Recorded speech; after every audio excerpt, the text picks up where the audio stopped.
Pleasure to briefly introduce Michael. Many of you will have started to read a bit of his life story in the last issue of the Oil and Rag, but I only go back to where I first sort of met Michael was at Herb Neal's workshop when Herb took care of my car and Michael was having this beautiful Lotus 11 rebuilt. And we went for a test day down at Wakefield, I think, and it must have been a long time ago because the photo I took was printed on paper and not in a telephone. And I recollect taking this photo of you coming down the first lap of that, and I went and got it printed about that time. I'm probably truncating the story, but I ended up having to send it to you when you were recovering from the smash in the elbow some weeks later, and you put it up on the window to look at, I think. But that was the first drive of that wonderful Lotus 11. And more recently, you would have read in that article that Michael talked about one of those missed out stories, I suppose. But when he was inventing seatbelts in racing cars, the parachute people that he was dealing with said, no, we don't want to do it or whatever, it's too much trouble, and he said, we'll introduce you to this guy over here that might help you with it, and they developed it together, and the fellow over there was nicknamed Dumbo, I think, Dumbo, who said, well, looks like we've got a goer out of this, Michael, you should be my business partner and we'll do this together, and Michael said, no, I'm moving to Australia, and that guy's name was Willans. And every time you get in a car and put a belt on, it's probably a Willans. But I'm sure you have a close association with him, Michael. The obvious question is, do you get free seatbelts? But from Mr. Willans. Anyway, over to you and Dave Williamson for taking care of this. Thank you for speaking to us today, Michael. And congratulations again on your AO. Yeah, thanks, Ryan. Well, this is a little pedal car there, and I used to go for the fastest lap of the vegetable garden. The Messerschmitt was great for London. At the time I was racing karts, very early karts, when we had it in London, and I managed to roll it down into a field coming away from Silverstone where I'd been karting, and as you can tell, Norma was with me, of course, as she has been since teenage. And we ended up upside down in the field, and of course you can't get out of Messerschmitt, which is upside down. But Mercedes that had been following us stopped and said, well, we just said how well you were going, and you rolled us up the right way. Well, no. And no damage. In fact, except that little scar on the left mud guard, which was noticed. The Jaguar was nice, I haven't got time to talk about it. It was... I've seen it advertised since, long since, completely restored, in beautiful condition. That was great. We drove that down to Yugoslavia, when it was still Yugoslavia, as a holiday when I was a trainee doctor, just exhausted. So we drove down to Yugoslavia and lay on the beach. During all those times in London as a medical student, and I got very close to the people in Lotus. I used to go up there and chat to people I became friendly with, Keith Upworth and the Costin brothers, and Chapman to some extent, although it's hard to get friendly with. And I've been writing articles about Lotuses and Lotuseers, including Jimmy Clark, articles about people who were racing Lotuses. So I came across Chapman, and I was also doing some holiday work at motor books. So Chapman was there during one of those pre-Christmas drinky things. And I said, look, I've been writing about Lotuses. Why don't you lend me a kit for the Lotus 7 BMC, which he was trying to promote at the time, and I'll write a series of articles about it. He said, oh, okay, probably. Go and talk to Peter Moore and he'll fix it up. So, got the kit, built it in the garage that belonged to the fellow with the Lotus 6, so a fellow medical student. And we were at Cambridge together, and that top right picture is his Lotus 6, and that was my first track competitive event apart from karting in the Motor 6, the sprint. Now, without telling Motors, which is probably a bit naughty, I went racing with the 7. Took it down to Brands Hatch just for a trial run, and I'd never been in a race car, little sports car, let alone a race car around Brands Hatch. I took it out to Brands Hatch, spun it about 4 times first time, and came back in, and the typical under manager of the day, he said, looked at me rather dourly, he said, done much of this before. And anyway, it settled down into a very successful year, and halfway through, Peter Moore said, you've been racing that car, haven't you? I said, yeah. He said, well, you seem to be doing all right, so you can keep it to the end of the year. So I did. It's a marvellous what you get away from. Meanwhile, Norma had her own involvement in motorsport, and she went to work for John Webb. John Webb, for those who don't know, he ended up as chairman of Grovewood Securities, which owned Brands Hatch, Alton Park, pretty much all the main circuits in Britain, apart from Silverstone. And her job was to organise all the travel for Formula 1 drivers. Those days they didn't all have their own aircraft. So some of these pictures are, where's that?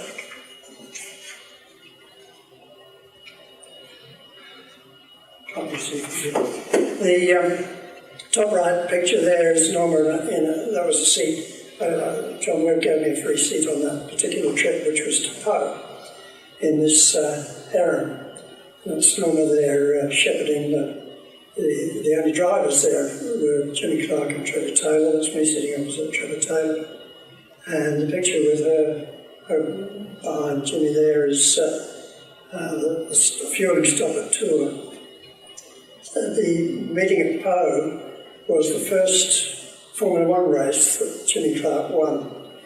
Not the championship race, but he won, and that's a picture of him. I had a photograph of the photographer's pass, and it's a picture of him coming past, sticking his tongue out at me.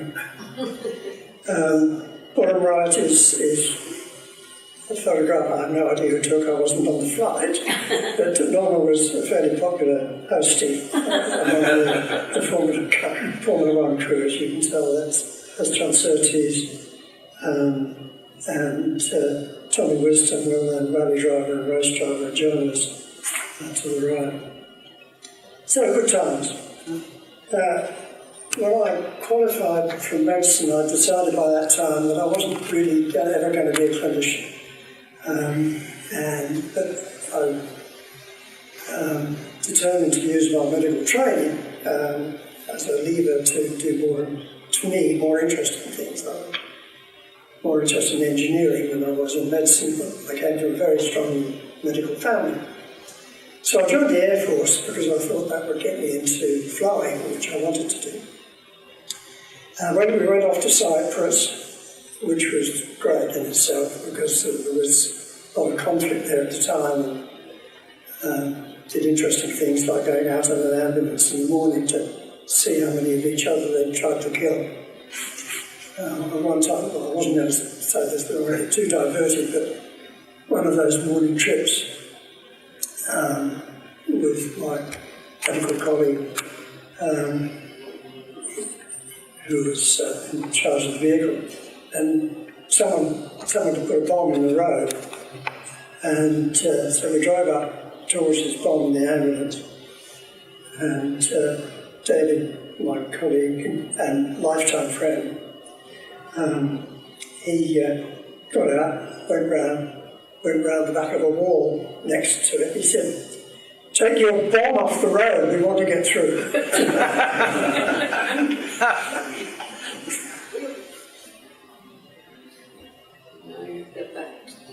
Okay, yeah, I was sort of volunteered into parachuting because there was always a trained parachute doctor in the various regions of the Air Force, and this was the Near East Air Force.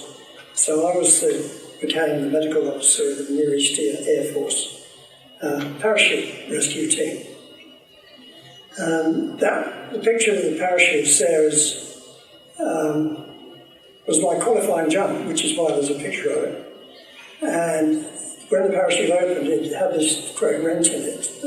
It's called a BP, a blown parachute. And it's usually because one of the lines went over the top and it rips it open. And so I sort of looked up when it opened. It wasn't obviously opening properly, and so I came down on the reserve, which is a smaller parachute there. But by this time I was getting really interested in flight safety, and I learned a lot about crash protection, and also with ways to help. So two things here which were fundamental in Cyprus. One, with the parachute harness, it was clear to me that if you were lying down in a racing car, and I was helping Lotus on the racing car show when they introduced the 20, and no one believed you could drive a car that small, lying down that much. It's clear to me that ordinary belt, 4-point belt, wasn't going to work. The parachuting gave me the first inclination of the way to go by including crash straps. When the parachute opens, the shock load comes linearly straight up your body. So, okay, well, that would be good for stopping people submarining under a race belt. Meanwhile, I got one of the very, very first prototype child seats, which I fitted in the Alpha, for our little daughter. This was in Cyprus. There was a woman in England called Jean Ames, and for a very short time, she put together the world's first truly effective child restraint, and I had a very early prototype because I established contact with her. And this was a proper bucket seat with 5 straps, which became an Australian standard about 30 years later. But that was a genuinely effective child restraint seat, years and years before she went out of business, and it just disappeared. But that, in the Alpha there, was one of the world's first proper comprehensive child restraints. So he came back to England and decided he was going to get serious about getting seatbelts into racing cars. I decided, and I'd also been studying race crashes. That top left there is Bandini's crash, which is a marvellous example of everything that could go wrong did go wrong. Compare that with Grosjean's crash, and you could see there's a lifetime of change from nothing, including from marshalling, circuit safety, car safety, and everything. Everything changed. When you saw the Grosjean crash, I thought, oh my God, it's Bandini again. And of course, as we all know, Grosjean looked away. I couldn't get hold to build a first 6-point belt. I couldn't get hold of a central buckle at that time. So I got Britax to cobble up that belt for my U2, which I was then racing. And but it needed those 2 buckles. It was an extremely comfortable system, actually. And I fitted that in the U2. Top left is the car. On the right was the grid there. That's Max Mosley in pole position there, in the dark U2, and it's me in the lighter U2, the lighter colour one, right behind him. I got friendly with Max during that time. We were both racing U2s, and we were friends, acquaintances for a lifetime, essentially, till he died. I did another race just a little bit before that, and that's the other picture, was the Nürburgring 500.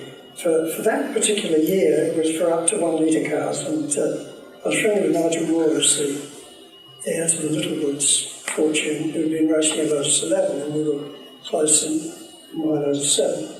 So I said, do you want to co-drive? I'm going to enter a Morris 9, I'll tight it up in this 500 miles, by the way, okay.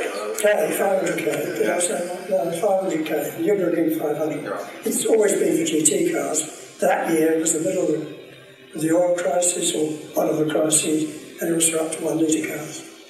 So it was Fiat 500s, Abarths, Springfield Sprints, and so I knew most of the English drivers, and the Cambridge team, the A40s, Andrew Edges and others. And your mate, I can't remember, nominal block. So, Charles Whitmore. John Whitmore. He John was Whitmore. driving a Spring and Sprite. Anyway, that was fun. It was a Le Mans start. That's a picture of me behind everybody because I ran across, I did the first stint and I put a seatbelt on it, which was just a 3-point belt. And nobody else did, of course. And so everybody rushed up in front of me. And the first lap, or really probably the second lap, really, you'd see all these Fiat 600s and 500s scattered in the countryside against the fences. They're just all flying off. I've been writing a lot about, well, I was learning about safety, and in 1967, with the help of the various motoring journals and all the organisers, I got to follow up all the crashes that happened in British motor racing for the whole year '67. And late-ish in that year, I went to Pat Stevens, who I knew, PSL, Pat Stevens Limited, who was a major motorsport publisher, and said, look, I think I could bring a lot of this stuff together on helmets and fire protection, some circuit stuff, and by that time I got all the figures together and we can publish it as the whole lot as a book. He said, well, I don't know how many we'll be able to sell, but it's a very good idea. So that became Motor Racing and Safety, which was my first serious published prominence in safety, apart from the writing of the articles that I've been doing. Following from that, quite a lot happened. It was published and we were all set to go to Australia, and got a call from Europe, from Robert Schwanscheid. Now, top left shows the people involved in the Second Grand Prix project. Robert Schwanscheid was editor of the Swiss-German magazine Automobile Review, which was roads and motorsport.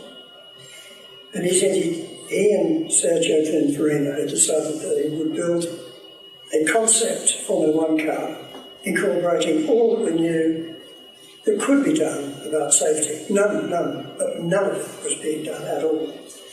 That was 1968. And so it was Ferraris that supplied the running gear. It was the current Formula One car, Mauro Forgieri's design, 316. And that's the team that put the whole thing together in the picture. So it's Robert Schwanscheid on the left, and there's Sergio Pininfarina, and then a key one, Professor Ernst Fiala, who's not known well in motorsport at all. At the time, he was Professor of Engineering at Berlin Technical University. A fantastic thinker, journalist, near genius in my view. After that, he became a director of Volkswagen in Germany, director of engineering, and he's the father of Golf GTI, a massive enthusiast as well as being a brilliant safety man. But really, most of the stuff that went into that car came from Ernst and me. I was supposed to be the human factors man. He was the engineering man, but we shared our views on what was necessary very much. And then Paul Frere, who was a friend of all of them, he was the token driver, marvellous man, terrific player. And Renzo Carli there in pictures as a friend of Pininfarina's. The meetings used to include the commentatore. He wasn't there all the time, but if he was there at a meeting, the meetings were in Maranello, we were staying in Modena. And if he'd been to the meeting in the morning, then we all went into his private room at the Carolina restaurant across the road, where he would pontificate, almost literally. He was the Pope, if you like, there, and absolutely the Commendatore. And he liked to be called a Commendatore or engineer. That was the time when he was there that they stopped talking English, the team, and had to talk Italian because he didn't speak a word of English. So it was shown in the Geneva Motor Show in 1969, and so it was a sensation, but it was Pininfarina's main display car that year, and it's still being shown. Up the top right there is me with it, and that was at a show in Sydney in 1970. I don't know if I met someone recently who did remember that, but it was just one of the Sigma fans. Phil Hemming is a Sigma fan. I think he remembers it. And that was the 1970 Racing and Sports Car Show. And so that was, by that time I was running road safety, and so that was a matter of some interest among the journalists that I was involved also with this racing car. And that on the bottom right is, Norman and I were at the gallery of Ferrari, and it was being shown there at the time, and it's usually showed somewhere. So that was just a few years ago, the Galleria. There's just a few of the things that we put in there that were not being done, because the list is long. We actually did have the full built-in fire extinguishing system. We had inert gas replacing the air in the fuel tanks, which hasn't been done, I think. But very comprehensive system for extinguishing. We put a 6-point restraint harness in it. I showed this slide at an FIA conference, safety conference, when I was involved with them one year, and I sort of niggled them a bit by saying, look, these are all the things that we showed in 1969. It took years before anyone took them seriously enough to make them regulation. So the 6-point harness in a Formula 1 car didn't happen until 1972. It was years after everybody was wearing them. By that time they weren't. We also had a head and neck restraint system. I remember the very conversation with Ernst Fiala. We really, if we're going to restrain the drivers, we've got to restrain the head, otherwise they're going to break the neck. Yeah, okay, we'll put in a head restraint. And that's picture under that is sled, and we were sled testing the combination of the belt and head restraint. You see what a good configuration it is at the moment of impact. We had a bottom left, the safety cell with the surrounding collapsible structures. FIA regulations 81, more than a decade later. We had a crash data recording system. We couldn't do electronic now, but we had an analog system which Ernst had designed. Again, years and years before it was done. And the one thing that we did put there that has never been a regulation in Formula 1, it is in Indy and in some of the other single seat, and that is that we wanted to prevent wheel-to-wheel override. The car was catching up with the one in front, and the forward running front wheels, it's the wheel in front of it, that's what sends them up in the air. And we had a back bumper arrangement that hasn't been followed up by the FIA. I don't know why. Well, then it was Australia. And by that time, I had been to the GQ parachute company that made Air Force harnesses. I've been a bit involved in them because by that time I was in the aviation medicine branch of the RAF. And we've been doing some work on the restraint system for the RAF Phantom. The Phantom, when it came to America, had those dreadful belts with a latch system, and the GQ Parachute Company were making these 4-point belts with a proper central buckle. And I added the crutch straps to that. Tom Williams and I did. You've had the story already. So I went to GQ Parachute Company to ask whether they could do some harnesses. There were people I knew by that time who wanted them. And they as I said, there wasn't a great deal of interest in that, but the guy, Terence Williams, Dunbar Williams, was their consultant. Actually, he was their parachute consultant. He was an enthusiast. He said, yeah, we can put them together. And I spent not sure I sold them to, but I started getting them out. I wasn't making any money out of it, I just people wanted belts.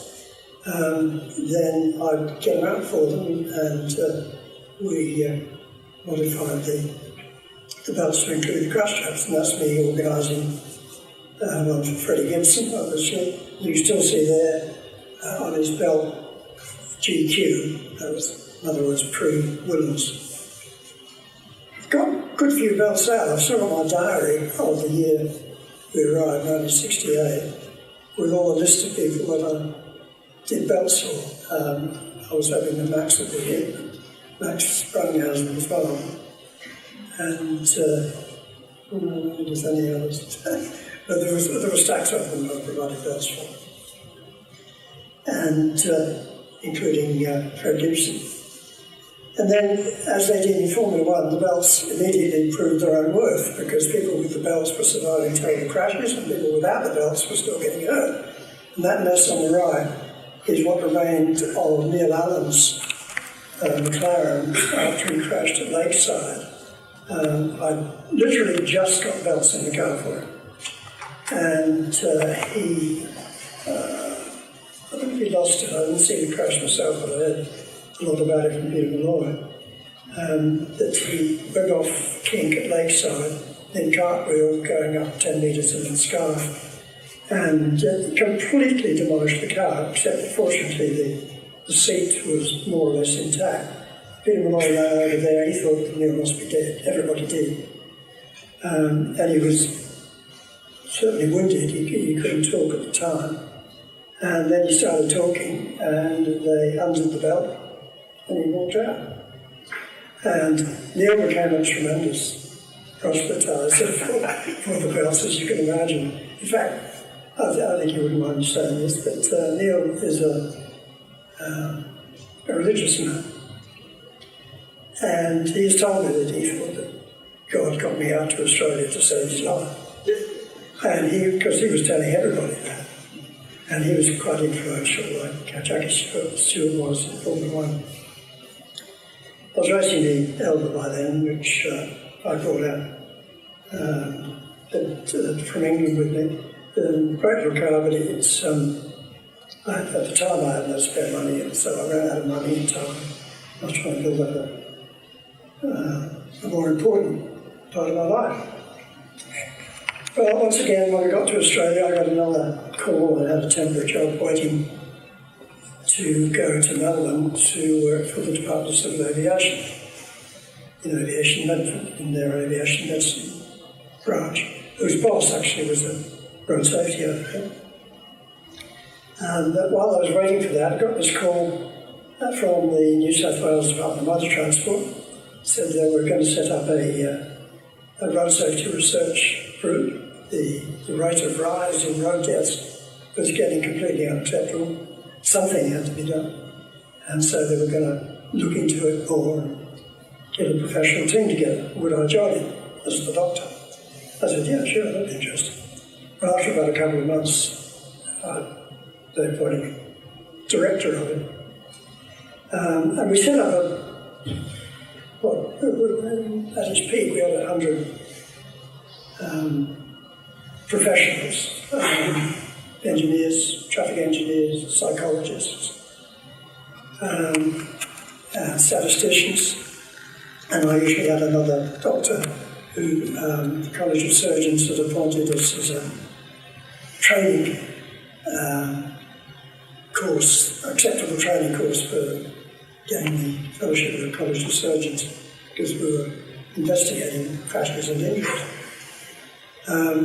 Some of the papers or documents we produced became quite influential. The yellow one there is called Compulsory Wearing of Seatbelts, a feasibility study. And that was the first step of actually telling people, if you're going to mandate seatbelts, this is how it's going to be done, or how it could be done. Because at that time, multiple cars had belts. The usage rate was around 20%. We really didn't know what the acceptability was going to be. But we also had to deal with things like taxis and people getting in and out of cars and weather seatbelts. So we put the whole thing together as a package with a draft regulation that anyone could pick up. It covered all those bases. And that became the basis for seatbelts becoming compulsory in 1972 throughout Australia. And as sure everybody knows, we were the first country to make seatbelt wearing mandatory. And that gave me a ticket around the world to conferences because none of the other countries could understand how we did it. So we often showed them the first year's results, which was staggering. No, there'd never been such a quick drop. Also, I and a few others around the world had developed a new way of looking at road safety. Everybody assumed that it was all the driver's fault. It was inevitable. And that there was always going to be crashes and people were always going to get hurt or killed unless we made drivers safer. But lots of efforts have been made to make drivers safer or in attempts to make accident-prone people identifiable. All that's nonsense. Still is. So I, and particularly an American group, and in Britain too, there was acceptability. Though it's a system, same as transport's a system, road safety is a system, drivers are part of that system, so are cars, so is the road system, so is the road legal system and regulations. It's all part of the system. Wrap it all together. We should be able to do a lot better than we've done up to this point. The graph there is a pretty crude graph, but it's just straight numbers, showing the growth of road deaths in Australia from the bottom left, which is, you probably can't read the number, but it's 1925, climbing to its peak, a little peak at the top there, which was 1970. And in 1970, there were 3,800 deaths, road deaths in Australia. Last year, or 2018, the last year that was comparable numbers, it was just over 1,000, and that's pretty much settled. It's a slower decline now, as is inevitable. But given the population growth, it's now 6 times safer to drive in Australia than it was in 1970. Because the trend has been consistently, since the end of that, what I regard as the fundamental change in approach to road safety during the 70s. It wasn't just here, although I think we were among the leaders, but other people picked it up. But it was a long time, years before America or Britain made seatbelt very compulsory. Oh, bottom left. During my time at the Traffic Accident Research Unit, TARU, I strongly believed in good, positive publicity, not whining and groaning about how dangerous people were. Get out there, talk to people. There's a constant regulator on morning, commentator, morning radio and morning TV. I was very happy to do that because you could talk about things in a friendly kind of way, and I was getting through, I think. I was getting through to people. People were understanding what we were trying to do.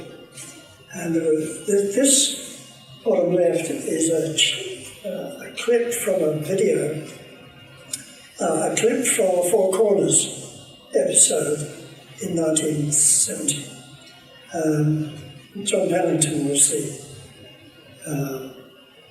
producer, commentator. And it's about 14 minutes. I was going to show it, but Dave says he's actually got the video, the YouTube, and if anybody wants to see it, we can run it after I finish. It exists because the ABC quite recently, within the last couple of years, have been collecting what they regard as iconic cuts over centuries, how long, of television since they've been trying. But then they chose this 14-minute expose as one of the most important ones they've done. So it's still on YouTube. You can just Google child safety 1970 and it comes up. What I did was just demonstrate that the kind of child seats that people were using were putting the children in more danger, not less, and trying to explain how a real protective child safety seat would look like. Thinking back 12, 15 years after we fitted that kind of seat in Ryde for Julia. So that was the kind of seat that was common at that time. We got rid of all that pretty quickly again by just explaining to people. Also, we work with manufacturers too. I've always believed in that. And with Safe and Sound was a manufacturer which early got interesting. I just put an impact sled into the unit building there. And we started sled testing, prototype belts. So very quickly we had an Australian standard out in the market. And then soon after that, most of the state governments mandated seats only to the Australian standard. So we're quite quickly able to turn around attitudes and use. By the end of by the early 1980, I was getting tired of public service and wasn't sure whether there was a job that I could do, which still earned some money. So, but meanwhile, Norman and I got stuck into sailing and we built a boat, mostly in the evenings and weekends. That was our 37-foot class fiberglass yacht, Sierra. We built it for world cruising. I won't bore you with this, as Patrick said, this is not a sailing club, but basically... Michael, if you're going to brush over it, but is that one trip? Yeah, well, yes, it was 8 years ago. Right. Yes. Over what period is it? And 8 years, we didn't come back to Australia. We went to New Zealand, then up through the Southwest Pacific Islands, then up to Vancouver, everybody knows where Vancouver is. Up to Canada, down the West Coast, Central America, which we loved, and through Panama up to Belize and Honduras, and up the East Coast of America, back down again along the Intracoastal. Winter in the Bahamas, one of the happiest winters of our lives. And over to Bermuda, and then along one of the four long legs up over the North Atlantic, just off season, tough trip, over to Ireland, South England, and settled in. From then on, in 3 years in the Mediterranean, Northern Europe, we wintering on the boat, and those winters I was doing some work. And one of the things I did was write a book called Living with Risk. It was commissioned by the British Medical Association, who were concerned by the extraordinary lack of comprehension of what risk means and the balance between risk and benefit and cost. I mean, it's an issue which arises all the time like that with both COVID and climate change. These things have to be balanced. And the BMA people thought there was an imbalance in terms of what mattered in terms of illness and treatment rather than a balance. So anyway, I tried to put it all together, wrote Living with Risk, and then, much to my surprise, I won the Science Book Prize in England in 1988. I couldn't remember when it was actually published, and I googled it and saw it confirmed it was published in 1988. And then I saw who won it in 1989, Stephen Hawking. Well, you're in good company. Good company. Yeah, so I knew that was coming in otherwise. Anyway, back to England, back to Australia. What were we going to do then? Well, just a few of the cars. Got back into racing, back into historic, loved it, of course. Not all the cars are there, but you've seen most of those cars. Having had 2 clubmans already, started back off with the clubman. That was a valuable car, that red car. I don't know what happened to it. Went down to Melbourne, but the guy who bought it crashed a Delphin Mono at Torrent Park and did brain damage. And the Barana, which was a sweet car to drive, the Lola, which was even sweeter, Colin Hayes, of course, has still got that envy him. It's such a good car. The Elva, which I had that now too. Too old. And the RT4 and the March, which was just terrifying, and also extremely expensive and unreliable. I met Nicky Lauder at Bahrain Grand Prix, the FIA had a do there that they invited me to. And I told Nicky Lauder that I owned this Formula 2 car. Did you remember it was part of the deal he'd done with March to get a Formula 1 drive and a Formula 2 drive? And he said, yeah, you remembered it all very well, remembered the car, remembered how unreliable it has been. I've sat and that was my one encounter with Nicky Lauder. He's always been a hero of mine, and still is. Hell of a nice bloke, the way Nicky Lauder, of course. And now the club. Michael, do you know where the Lauder car is? Yes, well, it's in England. Yeah. I sold it to John Gale, and he had problems with it. He tried to he rebuilt it to fix things. And as Rodney and I agreed when we looked at it, he's gone back to square one, he's got a lot more to fix yet. He gave up, so I don't know what's happened to it. I'll tell you later. Oh, right. It's owned by man. Right, well, back to safety briefly. This is still motorsport safety. I was building up a consultancy and still involved in motorsport. And I was helping CAMS with their crash analysis and accident reconstruction, something I always feel very strongly about, because if you really don't know the details, it's hard to get hold of the big picture as well. One of the most important ones, crash analysis that I did with Paul Hamilton's help, was Spencer Flack's crash at Phillip. He died, and not wearing a belt. And the coroner's report said, well, that's the end of racing on cars. You can't do that. It's just simply not acceptable. That's what the coroner had the police say, and that's what his first draft, as it turned out, was. So that would have shut down historic racing, at least in Victoria, if not in Australia. So, fortunately, I'd been racing at that same meeting and got to the car immediately. And then we got a whole stack of stuff, video, pictures from spectators. And so actually we built up a pretty good pattern of exactly what happened. And so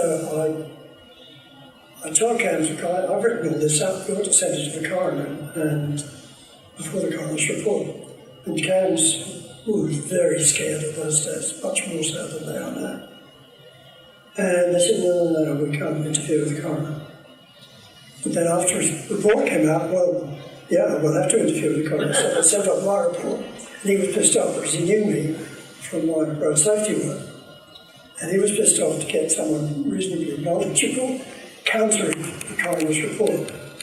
So we got him to rewrite it, and he conceded that no, that what I'd been putting, that belts wouldn't make a difference in that particular case, whether he'd been killed, whether he would have died or not, and a whole lot of other covering stuff. And so we got away with that. But that was a dodgy time. Meanwhile, CAMS, later, through John Large, who was on the World Motorsport Council Group, and had helped to establish the FIA, Institute of Motorsport Safety. We set up the Australian Institute of Motorsport Safety in Australia. And although it's been fairly low-key, that's really most of the time because it's never really had good support from CAMS. It's depended completely on the enthusiasm of the board members. So initially, Andrew Papp and I got it going. We did interesting things, I think, and got it moving, but it was hard because we had other jobs to do, and there wasn't anyone in CAMS whose job it was to look after us and provide the money. Nevertheless, we got by, but it reminds me, I just nominated two or three things that we did do, which were important. The FRIA, of course, were interested in touring car racing, and we wanted to see how the V8 supercars would fare in a serious crash, because we weren't sure about the tubing, the configuration, engineering stuff. So we got the money partly from the FIA, partly from CAMS, and we took I can't remember who Paul Will's car it was, but it did have some minor damage. We shipped that over to Germany, and we were actually at the time touring Germany in our camper van. And this was, we had it crash tested at the only crash centre that we could find in Europe or Australia that would agree to testing that weight of car at 100 kilometres an hour square on into a barrier. Because everybody else we approached said, no, we'll wreck the instruments, we'll destroy it. So that was fun, we enjoyed that, and the FIA people were right into that as well. They were there with us, and their prime engineers were. The crash tag thing was that I think I just rather lost touch with, but it came from an idea of mine following what we'd done about the VRM crash. It was very helpful to reconstruct it, getting spectators' videos. And cut a long story short, the idea of this is that people who are interested can just put this app on the phone, and if they see a crash, particularly because everybody's fit to photographs everything now, they see the damage, possibly what goes up to the damage, but that used to just disappear. What we're urging now people who are interested, put the app on the phone, and then there's an easy questionnaire. What you've seen, was anyone injured? What are your perceptions?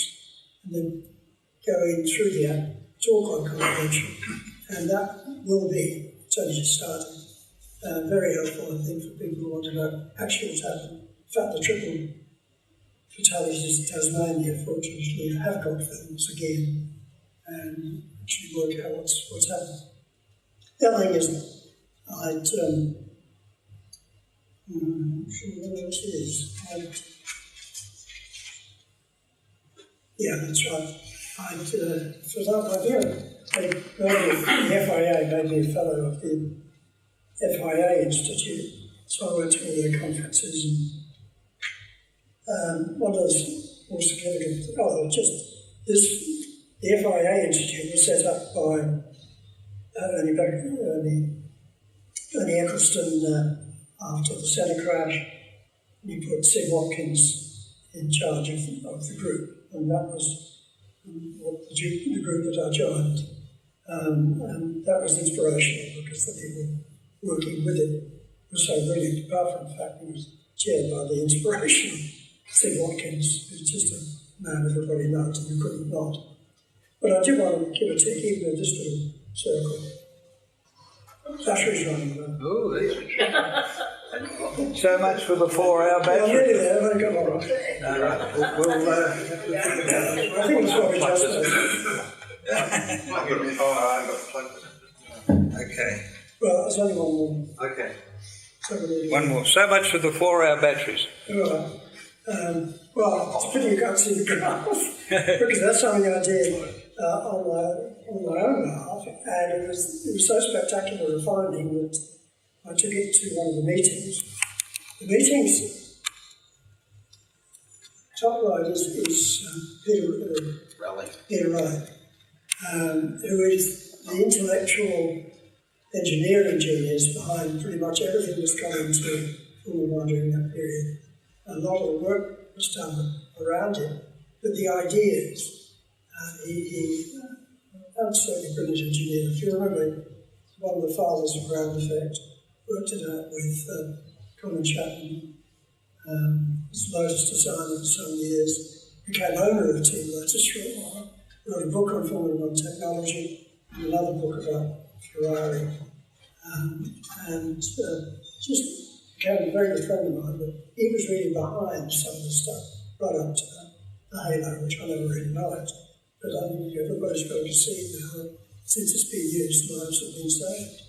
But this was a graph I'd done really on my own behalf, using the Motorsport Memorial website. Probably don't know about, but there's these enthusiasts have formed a group, worldwide group, to record every death with what's known about it. Brian Miller used to be the Australian input for what happened in Australia, just fatalities, nothing else. With basic facts about it, and no way of actually analysing it easily.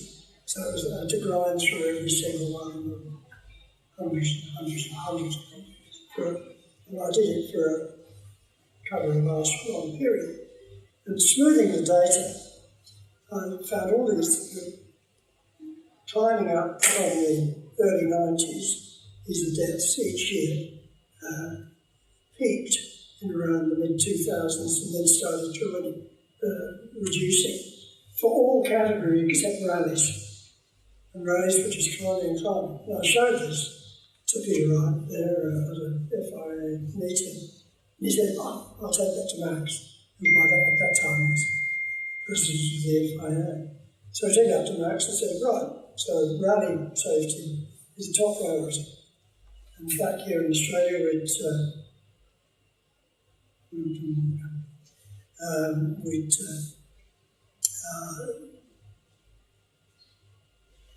set up a big rally safety program in Ames and wrote a book. But there's so much that's not publishable in that book that never has been published. But it's going into rally safety now in Australia. That's still dangerous. I can't really see. I think that's the end, but I can't tell you that. I think it was. Oh, no, this one. I don't know, but you can't see. It's just explaining what I've been doing apart from playing with racing cars and road safety. Still the consultancy which I've been on for the last 20, well, retired from it now, and got really stuck into stacks of interesting road safety stuff. Big study of child restraint performance. There's some pictures that I like to show, both of them cars totally demolished. One was the Tarago, which was full of adults and children, there's another Ford. Both of them terrible crashes, you'd see no one survived. And none of the adults did survive. I'll restart it when you finish. Oh, okay. Well, so literally is that this is the only one. Both those crashes, which we could demo, all the adults died and all the children survived. And the turnaround was terrific when I studied. We looked into some deficiencies on belts. We did a lot of work on bicycle helmets, so I was, which really started just with the bell helmet, but no one wanted to wear that, so it was big and bulky. And again, I helped, we had a helmet tester and developed the concept of a lightweight helmet with a lot of ventilation. Frank Radich is a lifelong friend of mine, and he set up this headway, remember? Trying to make bicycle helmets attractive. So I helped Frank get on with that, and I was chairman of lots of standards committees for one that was for bicycle helmets.